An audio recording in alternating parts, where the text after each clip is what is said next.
So you all already know my name. I originally come from northern Uganda. My parents were farmers, like any other person in this room who has parents who are farmers. I think when I was growing up, I really, at that point when after reaching senior four, I didn't want to continue to A level. I didn't like education anyway, not that much. So I told my father that I would want to study agriculture because that was my best subject in school. So he told me, if that's what you want, it's okay. So I went and did a certificate in general agriculture. By then, it had both animal and crop production. And then the good news is, if you go to a vocational school and you study a skill, you can actually start work immediately. So I got a job.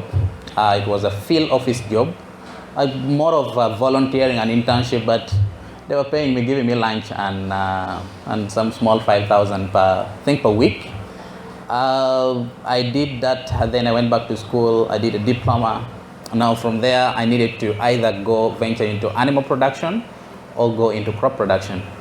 I left animal. It was so complicated, the names of different medicine of injecting animals and so on, so I couldn't do it. So I went into crop production.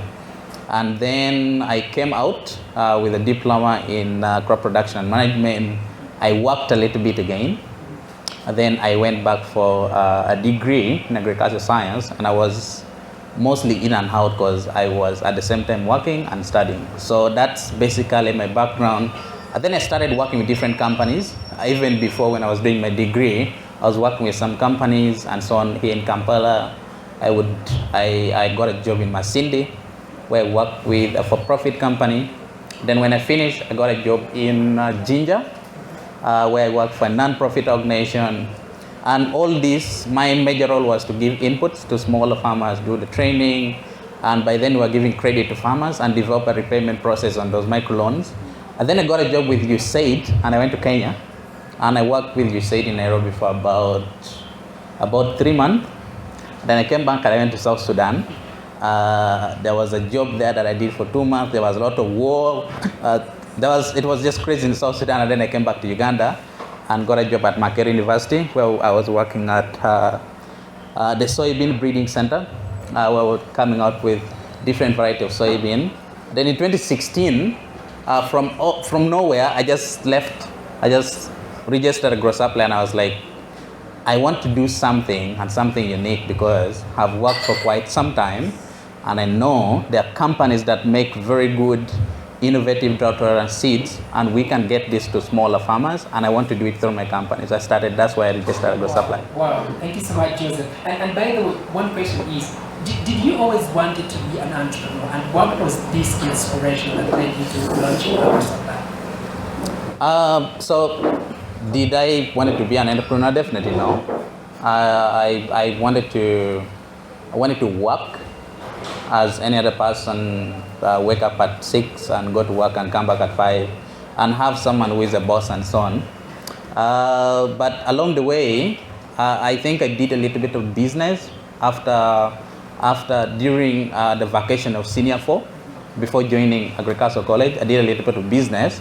Surprisingly, it's still a business that I know very well. So I used to have like what we call a shoe mending point. You see those shoes that you guys are wearing? I am so good at mending them. I can sit down here and mend those shoes like nothing. So after senior 4, in first term and in second term, so during those holidays, I would have like a spot in Lira Town where I would go and sit and then start mending people's shoes. And then after that, I started what we call the money that I generated from that business. I started a chapati points. So it was just some kind of a survival business, really. So I started chapati points and started employing people. So after some time, I even had like 3-4 chapati points. So the business was actually scaling. Wow, that's very interesting. I think I've done also so many businesses, and one of them is a chapati business. I remember running two chapati kiosks in Barara City. So maybe it's a good business. If I was to go back to university without doing Agro Supply, I would have like 20 chapati points. Tell us, Joseph, What has been the journey like building Agro Supply thus far? So it's like an entrepreneur. It has not been easy. You struggle a lot with so many things, explaining your product to customers. You struggle with looking for working capital, and we still look for it up to now. You struggle with looking for talents as a company. As you grow each and every time, you realize that you need talent, people who can really help, and you struggle that. We struggle with that each and every time because good talents are also expensive. And the more money you spend in employees, that means that you need to sell as much product as possible to be able to balance that. So it has not been easy, but what really helped me is that I was in a sector that I know very well. There is starting a business in a sector that you know, then there is also starting a business in a place that you just see opportunity and you don't know very well. So you're trying to gamble, you're trying to see, so how does this really work? But with me, I knew agricultural sector very well. I know what is called drought tolerant seed, what is called a traditional variety of seed, what is called and so on. So I knew that very well, and I focused my energy there, selling the product that works very well to farmers.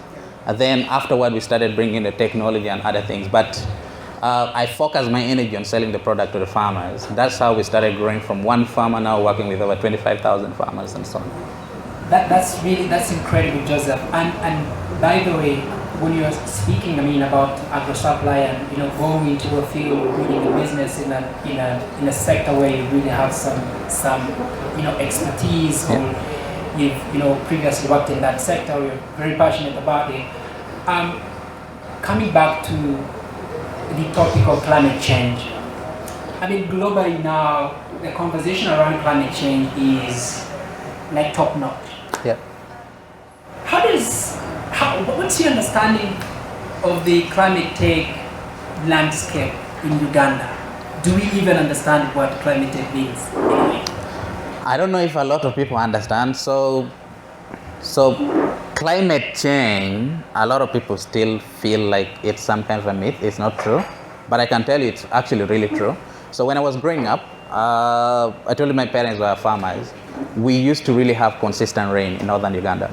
But now, most of the farmers that we're working with receive rain maybe up to a altitude of about 47 millimeters in a season, others up to 60 something. So that means it keeps reducing each and every time, every season. So that means there's something, there's a force behind that. And it can only be climate change rather than any other thing. So if my father was there to grow the same seed that he used to grow and get a lot of bugs and grow it now, it would definitely get zero. It would actually get like half a bag in an acre of land because things have changed. The soil has changed, the weather has changed and so on. So the climate change is real. For the tech side in Uganda, I can say that there are people who are really, people are starting to be aware that there are so many innovations that we need to put in place. There are people like yourself who are making tiles out of plastic. There are people like Kara who are trying to do electric bikes and so on, and people like Kayvan who are doing a lot of things in automobility so that we can do something. And recently, through Catalyst Fund, we're trying to see, because people used to say, even me, I planted a lot of trees. I have like over 30,000 stems of trees, and every time I tell someone about that, they're like, this guy is a calatus entrepreneur. That thing has no money. But I realized that there's something which is called carbon credit that people need to learn about. It's actually, you can make a lot of money. People are getting loans to finance their startup using carbon credit. And that's something that I learned from Catalyst Fund. So I was like, so how can we bring that to the 25,000 smaller farmers that we have? And if each of them can monetize the trees, maybe each of them can own like 10 stems of trees, how can we monetize that? How can we make that viable? That would be a way that we could actually fight climate change. I think for me, what I love from this conversation is that, in as much as the conversation around climate tech has not been, given enough attention, especially involving countries like Uganda, but we all agree that there's now some kind of awareness. So awareness is being created. People are definitely aware. And what do you think is the future? How does the future look like for climate tech, for example? Well, a lot of things need to change. I'm not sure about, because if we change a lot of things when it comes to maybe the way we move from our home to workplace, or maybe the way we live our life. Also, we need to involve policymakers. We need to involve a lot of people if we want to introduce electric vehicles to Uganda. That means you cannot have electric vehicle yet. We have been staying here for over 5 hours and there has been no electricity. So if my vehicle was here, how was I going to charge it and go back home? So there are so many things that need to be put in place. But I can say that with innovators and young people who are innovating different kind of thing in climate tech, we're going to the right direction. We will get somewhere. If they don't want to come and join us, they will meet us somewhere. And by the time we reach there, by the time they reach there, we'll be very far. Joseph, thank you so much for that fantastic kind of outlook about where the climate tech space is going to go over the next decade. Of course, we are very optimistic that it's climate tech is one of those, I could say, of course, we've seen like in the investment world, we see a lot of fintechs, become a sector where most investors are running. Yeah. Yes. And of course, most investors shy away from investing in hardware companies like ours, like Ecoplast. It's really been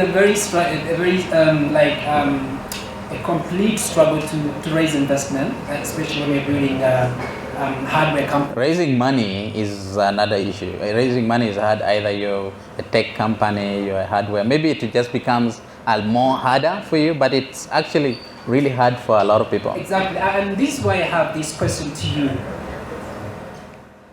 What is that gap that you see in Ugandan startups to attract investment from VC funds? So I need to tell you a story. Sometime I interact with a lot of people who are looking for startups from different places. And this is a real life experience. Last year when Catalyst Fund was looking for startups like they're doing now, we were going through the same process. It was really intense. And then they got one of the startups in Uganda and they want to invest in them. The guy was flown all the way from Nairobi to come here. And then that startup founder, actually 2 startup founders in Uganda, he met 2 of them, plus myself to make 3. One of the startup founder called the guy that I want to talk to your boss. He was like overlooking the guy. Like, I don't know if he thought that the guy was not the right person. Yet actually he was the one that was making the decision. What I see a lot is that we need to understand what VC funding is as startup founders, and how can we tap into that. There's a lot of opportunities, and sometimes it's not easy to get VC funding. People give up so easily after sending a few applications to a few places and getting rejected, and they don't want to do it again. I think in my journey as an entrepreneur, I've contacted more than 200 investors, and so far I can tell you that not less than 5 of them has responded or has invested in myself. But I don't give up. Like, I have a list. I will send you again our newsletter, how we're growing. Like, I will send you again and again and again until you feel like, you know what, I think I need to talk to this person. Yeah, a friend of mine told me that if you've not at least received, spoken to over 100 investors, then you're not fundraising. So I know it's definitely going to be a very difficult journey, definitely to fundraise. And when it comes to our markets, where the markets are still developing, there are no VC funds, it becomes a little bit more harder to actually raise investment. But now, let's go to impact. I understand that the reason why there is a conversation around climate tech is we are trying to attach climate tech to impact, looking at people becoming vulnerable, people suffering with droughts, not being able to harvest like they used to do. Yeah. Tell us what has been your impact as AgroSupply so far? That's an interesting question. One thing that I put also my energy a lot in tracking is the impact of what we're doing at AgroSupply. And when we started in 2017, registered in 2017, we actually started doing business in 2019. One thing that we wanted to do was test different variety of seed from different places, from Uganda, from Kenya, from Zambia, from Zimbabwe, with the current climate condition in Uganda. And then how do they adapt to it? What's the output? What's the germination rate and so on? And one thing we have realized, most of the input that we're distributing right now, I'm not proud of it, but 90% of it comes from outside. We import those seeds in this country, and then 10% we get it from here. The impact that we have so far created is that we have managed to get inputs that can germinate up to 99% and has very great output. That are smaller farmers who live within communities can plant maize that can take between 70 to 75 days. Even if they receive rain for only 2 weeks, within the first season, they will still be able to get something out of their garden.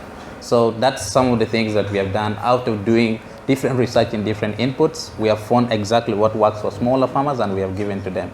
When it comes to increasing the production level, at least we have increased smaller farmers' production by 100%. Those ones we found producing 1 bag in an acre of land, at least are now producing more than 3-4 bags or even 5 bags in an acre of land. So those are some of the things that we have done differently when it comes to smaller farmers. Could you help us paint a picture? What does the future look like for AgroSupply? 5 to 10 years. What does it look like? What does the future look like?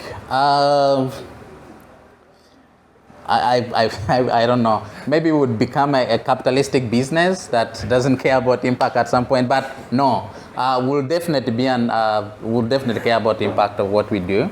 We want to work with as many farmers as possible, introduce a lot of products. Right now, we are mostly doing cereal crops, maize, sorghum. So we actually started with maize only, but now we're doing maize, sorghum, sunflower, soybean. Maybe even some of you would drink beer. Maybe the beer that if you drink Uganda Brewery's brand, some of those sorghum come from our farmers, because we're one of the distributors of sorghum that they use for making beer. And a lot of our farmers, one of the variety of sorghum that we do is specifically used for brewing, for making beer, and UBL is consuming that. So in 10 years or 5 years from now, we want to be able to reach at least 1 million smaller farmers and increasing production massively. 1 million smallholder farmers. Yes. Joseph, it's a very ambitious goal, definitely. And yeah, it is. I must say, it is. I must say, it's really been a very fantastic opportunity to listen to your story. But one more last thing. Yes. What do you do for fun? What do I do for fun? Yes. Especially those days after work, after those busy days. I think there are 2 things that I do for fun. I'm not an outgoing person. Gym and reading. So I have a schedule either at 6 in the morning until 9. I don't do any calls. At least a bit gymming. If I do a call in the morning, that means from 5 up to 8, I'll not take any calls. So that's actually how my life is revolved around. Thank you, Joseph. I think it's been an honor to interview you and listen to your story, but most importantly, talk about the climate tech landscape in Uganda. We believe that it's one by one creating awareness and trying to bring communities in one room to talk about challenges that we face, that we can be able to nurture innovations that will solve the problems that billions of people face across the world. Thank you, Frank. And I think right now, we welcome questions from we'll go for Q&A right now. Thank you very much. I'm trying to attempt what you are doing as well, but on the side of manufacturing. I would like to get you understand how exactly you are doing what you are doing to increase the productivity of seed, whether you are using genome editing, whether using nanotechnology, whether you are producing GMOs.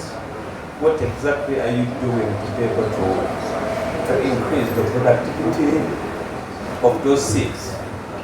Yes, that's the first question. Second question is, if you were in manufacturing, you were like, what do you think we don't have OEMs? I mean, original manufacturer, OEMs are these people who are like contractors, whereby you have something you want to subcontract, but they're doing, like for example, we hear company that manufacture iPhones for Apple in China. You may not know them, but they are called OEMs. So I want to know, what would you do about that? Let me start with the first question. So we are registered as an input importer. And as the law says in Uganda, you're not allowed to import genetically modified seeds, at least not now. It's not allowed in Uganda. So it's actually written in, so before you import seed, you need to get what they call the import permit. And that import permit is triggered by what we call the export permit from the country that you're bringing the seed from. So they will look at the export permit from that country, and then they'll look at what we call the certification, the country of origin for a different variety of seed that you're bringing. If it has an attachment or anything to do with GMO, the government, the Minister of Agriculture in Uganda will not give you the permit to import those varieties. So we are definitely not doing or not importing any variety of input that has any kind of edited version or anything. What we're doing is we're actually bringing what we call the hybrid seeds. Okay, there is what we call the local variety of seeds that you might know that is now not yielding, and then there is the hybrid variety of seed. And hybrid seeds are always being made year in, year round. There are people like maize. There is a hybrid maize that is called a flame variety. Then there is a hybrid maize that is called a non-flame variety. So you need to separate which one really works very well for the farmer. When it comes to the second question about manufacturing, we're actually going into manufacturing. We're setting up a factory in Chigumba where we buy from different farmers that we work with. We're going to aggregate it there, add value to it, remove aflatoxin and all that. There are so many companies that I've seen in other countries doing what you're saying. Like in Zimbabwe, I was in Zimbabwe, there's a company that get product from commercial farmers. They just do packaging for different companies. They are not into farming, they are not into packaging, but they just manage cleaning, packaging, and branding for companies. So you might find that the product is actually for Mandela millers, but being packaged by a third party, by different companies. So I've not seen that kind of thing work. At some point I was thinking, can we do the same thing here? Because there are so many companies that are looking for product, vegetables, tomatoes, to export, but they don't have a factory to do packaging and branding. Maybe there's someone has to be there. That person is not known. If you're eating apples and it's written Mandela, for example, but you don't know who exactly packaged that product. But there's a silent person in the middle that is doing all the donkey work. This company, because it's known, is only selling the product. They does their own work of selling. So that is called doing what you know best. There are companies that are known, that are very good in packaging and branding, then there are companies that are very good in selling. Okay? Like you have given an example of Apple. Apple is very good in selling, but very bad in cameras to start with. So they have to outsource from like how do I call the company? They outsource cameras from the Sony and so on. They have to outsource a lot of stuff. So if you can do that in agricultural sector, I think it can work for you, because there are so many companies that there are so many farmers and so many people who want to sell product but don't know where to package and don't know where to brand it from. Some more questions? Okay, please. Thank you so much for coming and for teaching us about your experience. First, I wanted to ask, okay, I have like 3 questions, but first you said you left school at senior 4 because you weren't into school. Then you went back for a certificate, then diploma, then your degree. So what motivated you to go back, even though you didn't like school? First. Second, this might be related to the first one, but what motivates you so much about agriculture? Because clearly, maybe that's what led you to return to school multiple times. The last one is, I think I'm also just having trouble understanding your business. Like, what exactly is your product? Just the seeds, or is it like fertilizer for the seeds, or irrigation system? Is there like a package, or is it just like so far one? Thank you. Okay, thank you. Let me start with the school question. What motivated me to go back is because when you're employed, people always pay very well. They believe that people have degree and so on, more experience, more than people have certificates. So like I told you, I wanted to be employed. And by the only way, and I'd already tested it.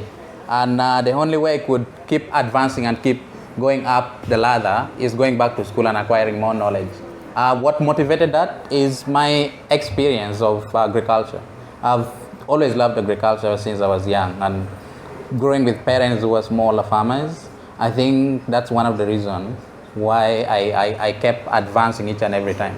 What are the products that we sell? We actually sell inputs. We have the technology part, but we don't make money from it. We are the typical product that we sell are the seeds, the fertilizer, and other tools that we sell. That's where we make money from. Yeah. So the technology is just, so we have a technology called the Save to Buy system, where farmers who cannot afford to pay for seed with cash, they can use their phone to save for it over a period of time and use that money to buy the seed. Okay, so it's just a method of us selling the product to them without us giving them on credit. We just didn't want to give them on credit. They can use their phone, do the saving, and use their saving to pay for the seeds. Yeah. Shall we take one more question? Or one or two? How many questions? We have 12 minutes for questions. Oh, fantastic. Please have Yes, thank you so much for sharing your story. I'm called Benjamin from Northern Uganda as well. And yeah, I've done a bit of farming. Unfortunately, the loss was heavy, so I ran out of that for a while. My question isn't about agriculture. You shared about working in different spaces, South Sudan, Nairobi, in Uganda as well, being employed, that is, and you also transition into that entrepreneurship space where you now run your own company. My question is, how do you know that, as an employed person who is actually very passionate about entrepreneurship and you want to build your own company, how do you know the right time to take off from the employment world into the entrepreneurship world where you're actually not doing your own thing? Because I feel like there are a lot of people who are very passionate about entrepreneurship and they would actually do great, but then I feel like there is also that time that you have to give yourself to grow before you step out into the entrepreneurship world where you actually build your own company. So how do you know that the time is perfect and how do you prepare for that for someone who's actually employed? Thank you. Okay, so I think that depends on you. Definitely, how do you know? Your pocket, the money you have saved will really definitely influence you to start something. For me, I had some money. I had saved some money because when I was employed, I had two bank accounts. I had a saving account that I was fixing, and then I had a different account that I used to operate my life on a day-to-day basis as a young person. I go out once in a while, eat chicken and chips and all those kind of things. So when it wasn't a lot of money, but when I got that money out, the first thing that I did, I wanted to operate what we call a rural input stores. So I wanted to go to a community. That was the whole idea. Go to a community, rent a house. It was like a hardware business, like you're saying. Rent a house and then stock that house with inputs, and then employ someone who has knowledge in agriculture to train people who are coming to buy. And then we look for buyers to buy the output from there. So I came to Kampala. I loaded 1 ton of maize seed from Naseko and went to my village. The first input store that I opened was in my village. I went to my village and stocked that place with seeds. It was maize seed. Unfortunately, it refused to germinate. Reason being, I don't know what happened along the way, but because I was in my community, I promised them I was going to do better. It was my village, so those people know me. I grew up from there. They used to call me their child and stuff like that. So they didn't treat me so badly. And then I re-strategized again. I went back. I started looking for other input providers. I bought again. Took a bus to Nairobi, collected samples from different seed companies in Nairobi, then came back. I planted them on my own, and then monitor how they're going to perform, the germination and so on. The first seed that I imported from Nairobi was 2 tons of seed. That's 2,000 kilos of maize seed. And the government granted me an import permit to import 2 tons of seed. From 2 tons, we went to 4 tons. From 4 tons, we went to about 15 until we started bringing 1 container that's 28,000 kilos. Now we're doing over 400 metric tons in a season. So that means in a year, we distribute over 800 metric tons of inputs to this country. So it was step by step. I didn't know. How did I know? It was the money, the little money that I had that actually made me to have the decision that, you know what, I'm going to leave and I'm going to start a business. If it fails, actually it failed at some point, like I told you, it didn't germinate. And then I brought in someone else. There was a friend of mine. I pitched the idea to him. I was like, I started this business, not going well. He wasn't interested in business as well. I met him when I was employed. He's a white person, based in the US and so on. So he told me, Joseph, I'm not interested in living in Africa. I'm not interested in living in Uganda. I want to come back there once in a while, but I have passion for what you're doing. I'm going to give you a little bit of money. Give me a little bit of shares in your company. I accepted. Like, he sent me a message. I even replied. I didn't even think about it. I was like, yes, I'm going to do that. The implication afterward, I felt like I made a rational decision, because afterward, when the company was growing, I felt like he was owning a lot. But we started 2 separate businesses with him. He also started a business. I also told him I need some part of that business. I don't have money to give you, but I'll give you experience how to run that business here in Uganda. So I traded my experience by getting shares in that business. And then when it reached a point, we came to understanding that you're exiting this company. I'm also exiting yours. I'll give you a little bit of money so that I get back my shares that I gave you. He accepted, and that's how I continued with the business. But otherwise, without him, I was going to go back to zero. I don't know if I was going to go back to employment. Only God knows.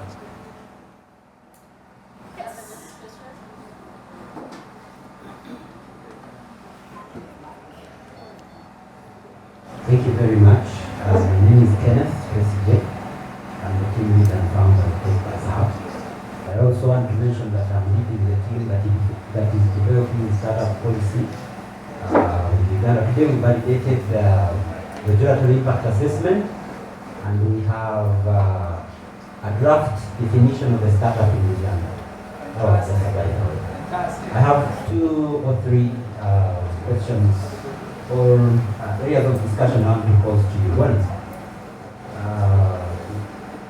early to 17, we were running what we used to call Fortnite series, an engagement just like this, and one of the panelists was really so much into farming and told us a story of how people who sell tomatoes use I think the inputs they use to spray on tomatoes, how dangerous those inputs are. The chemicals, you mean the chemicals? Yes, the chemicals. Sorry, I don't understand very well that space. But told us a story of how eating those tomatoes without peeling the outer part of the tomatoes is very dangerous. In what way? That actually causes cancer.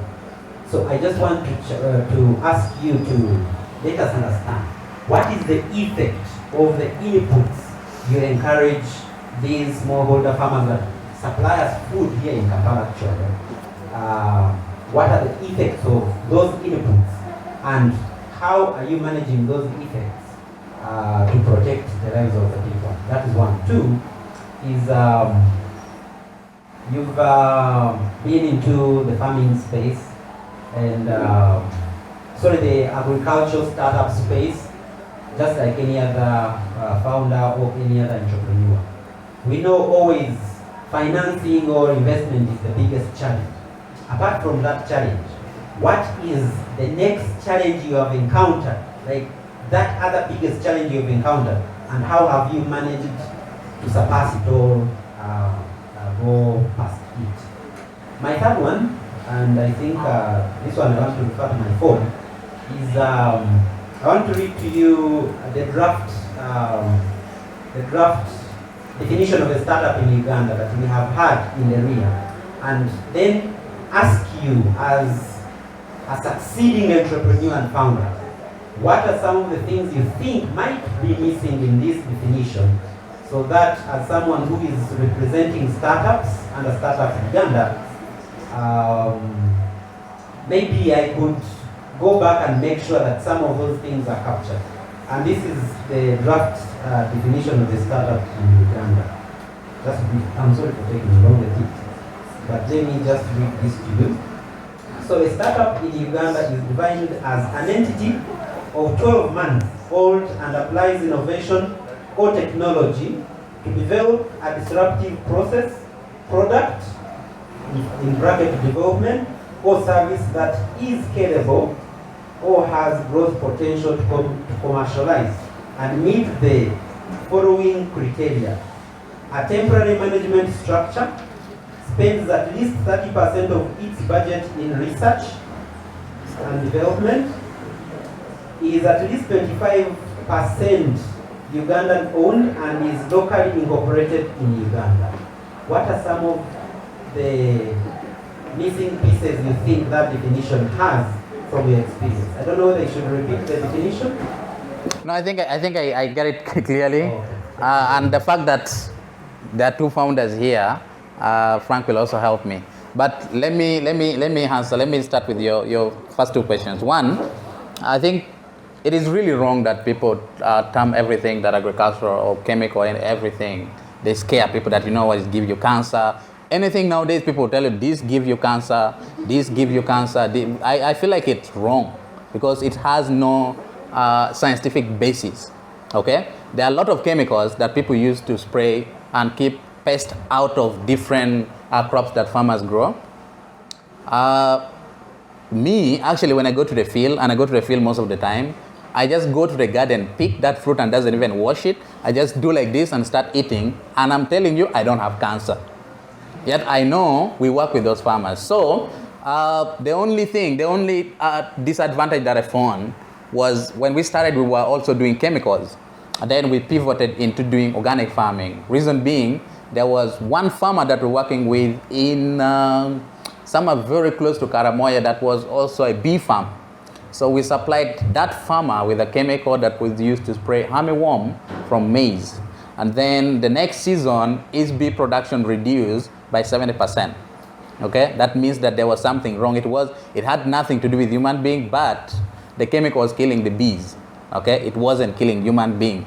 But bees is very important in agricultural process. So we had to stop selling chemicals to smaller farmers. We started testing different ways of managing that same pest using organically. And now we found a way. There's how do they call it? There's something which is made out of neem tree that is very effective and which is used for managing that same pest. Another question was what challenges had at financing? I think logistics. One of my biggest nightmares that used to keep me at night was logistics. So I used to sleep at night and someone calls me, we are stuck in Amora. I'm like, how can I help? I'm in Kampala or I'm in Lira. And then another driver will call me, I am in Amor, I am in Karamoja, I cannot go, the vehicle is down and so on, because we wanted to own everything by ourselves. Like I wanted to own trucks that deliver the seeds to the farmers. We wanted to own the seed by ourselves and so on. And then I just woke up one day, I was like, I'm going to sell all these trucks and give this job to a logistic company that knows what is called transportation very well. They will manage that, and me, I'll focus on what we do well. But logistics, and more so when you're taking products to the last mile, it's a nightmare. Like it's really, really hard. Even the logistic company that we work with, the guys are always negotiating. They will tell you, we'll take 1 ton at this price. And then when something happened wrong, they'll call me and tell me, Joseph, can you add for us this amount of money? I'm like, we agreed. Like this is what we are going to do. So there's no like a set price of, they try to set price according to kilometers, but sometimes it is stretched them because the vehicle might get spoiled. They might stay on the road for a night and so on. Yet we want our seed to be delivered. So they have to keep calling them, please, can you deliver this? Can you deliver this? And so on. So other than financing, my biggest threat and biggest nightmare was about logistics. About the definition of a startup, that one Frank and people at Startup Hub will answer. Yeah, we do have a big community for Founders Land, so I think maybe that's the best place for us to have that conversation, and then because I believe so many founders there can give a lot of input, and thank you for bringing that question definitely. So we'll have one more question. Yeah. One more question, then we have a partnership. My name is Elizabeth Kalokoyo. I'm the founder of Ogwal Joseph, investing producer of fertilizers. That is the company fertilizers. My question to Mr. Ogwal, you learned about your experience, that you really worked with farmers, and I know you know the negative impact of hybrid seeds to our seeds. My first question is, why did you decide to neglect our own and start importing other seeds to our land? The second question, well, which kind of these varieties, seed varieties, that you're importing into the country? And at the beginning, you talked about importing inputs like fertilizers. I wish to know which kind of fertilizers. Are they toxic or organic? Thank you. Okay, I think the mic comes first. Okay, so let me answer that question. I need to be as precise as possible because that's a sensitive question. So when it comes to seed, there are two things that you should know. Hybrid seed, you absolutely have no problem. If you study agriculture, you know that hybrid seed is breeding in outfield. If you go to any garden in a research farm and you find maybe a field of sorghum or a field of maize, and all of them are covered like women who have covered their head, just know that that's the process of breeding hybrid seed. They're not trying to prevent birds from eating the sorghum or eating the maize and so on, but they want that plant to do what they call self-pollination. That's how hybrid seed is generated.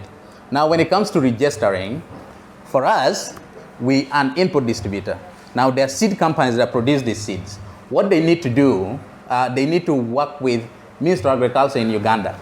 Every variety that we import has to first be registered with the Ministry of Agriculture. It takes 2 years for them to vet a variety and register it and include it in what they call a variety catalog. Now, if a variety is not registered in Uganda and we want to promote it and it's good, there's what we call the COMESA catalog. Uganda is one of the COMESA countries. That variety needs to be registered with COMESA. For a variety to be registered with COMESA, it needs to be promoted in more than 2 COMESA countries for it to enter into this country. Either it has to be in Uganda and Kenya, either it has to be in Kenya and Zimbabwe, or maybe Zambia, or maybe Tanzania and so on. Any country which is called the COMESA country, that variety, that seed variety, will be allowed by the Ministry of Agriculture. Now, the sad part is that most of the input that are grown in Uganda are not exported to other countries. That one is a discussion for another day. Reason maybe because of the whole process. So when you go out there to Kenya and this other country, they have very good Ministry of Agriculture with very strict policies. So they follow the rules that needs to be done. Those seed companies come here, they finance their people, their researchers, to come and meet researchers from NARO and from Ministry of Agriculture, plant the variety for 2 years, do the monitoring Ministry of Agriculture before that variety can be promoted in Uganda. When now we are starting promoting a variety, that means Ministry of Agriculture knows that this variety is registered. And each and every time we go to get an import permit, they look at the catalog and make sure that this variety is registered in Uganda and registered in COMESA. If it is not, they decline us. We wanted to import a soybean variety from Argentina, and it was one of our commercial farmers wanted, and they refused because that variety was not registered in COMESA, either in Uganda. We didn't import it. Fertilizer goes through the same thing. It needs to be registered in Uganda, and it needs to go through the same channel that seed goes through. So when you talk about the positive impact of hybrid seed, I don't understand, because hybrid seed is not harmful to soil. It's just a self-pollinated variety of seed. Others have what we call a double pollination, but it has nothing like genetically modified or edited in a certain way. It's planted in a field outside there in a farm, and they control it there, that it's self-pollinated, can use its own food to grow and survive. And what you always see called the open pollinated variety, those are varieties that were grown long time ago. The longest 6, if you used to grow maize in your village and see maize that grow up to here only but have cobs, those are called OPVs, open pollinated varieties. Those one can be pollinated by any bee that is moving around, or any insect that is moving around, it will pollinate it. But hybrid seed, they don't need that. They're self-pollinated. So I think that's the best I can answer it. Wow, Joseph. I mean, you've been such a fantastic guest today. I think if there is any form of certification, then I really qualify to get some certification and certificate in agriculture, because this has been a very incredible lecture since I joined here with him. I was really super happy to learn about your story, but more super excited about what you're up to over the next 5-10 years. Thanks so much. And to you, the audience, you've been such an amazing audience. We've worked together. Appreciate your questions, your contributions, and please don't forget, the Catalyst Fund is currently sourcing for the next big startups in Uganda, and you will be the next company. Please don't forget to go and apply on its website, or feel free to reach out to me, share with me your pitch deck, and I'll be able to discuss with you on how we can, come in and support you do the next big thing. Joseph, your parting shots in 1 second. What advice do you give to founders in this room, especially those who are starting or they are trying to, figure out how they can do the next great thing? It's not easy. One thing that I would tell you is please don't copy anyone's idea because there's an Uber doing very well, so you want to do Uber for bicycle or anything like you do research about things that you want to do. Don't copy people. Don't copy ideas that have already grown. You don't know how they started. Have an idea. Find an opportunity in a market that you want to work in. Find a space that someone has not yet tackled. Then build something there. If not, if you really want to do something that is related to someone, find something somewhere. Let's take, for instance, Uber, and find a place that they have not yet reached. Then partner with them. That's the only thing that I can tell you. But otherwise, I've seen a lot of companies try. There was a day, this is like a story for 1 second. There was a day I was in Nairobi, and there was a company that wanted to do the same thing that Uber is doing. And Uber owns almost half of the riders in Nairobi. So they had to slash the price. They lost $1 million US. In like 1 month, they slashed the price of rides by 90%. Tell me, you as a founder, where are you going to get the riders, or where are you going to get the customers who are going to enter in your vehicle, yet Uber was there and people are only riding for like 10-5%. Definitely, even if it takes you 1 month, they're definitely going to overtake you. So find an opportunity or something that someone has not yet done. There are so many things. Thank you. Then put your energy there. Thank you, Joseph. Thank you. Joseph. Thank you so much. Honor moderating this event, and I invite you to the next exciting session. Thank you.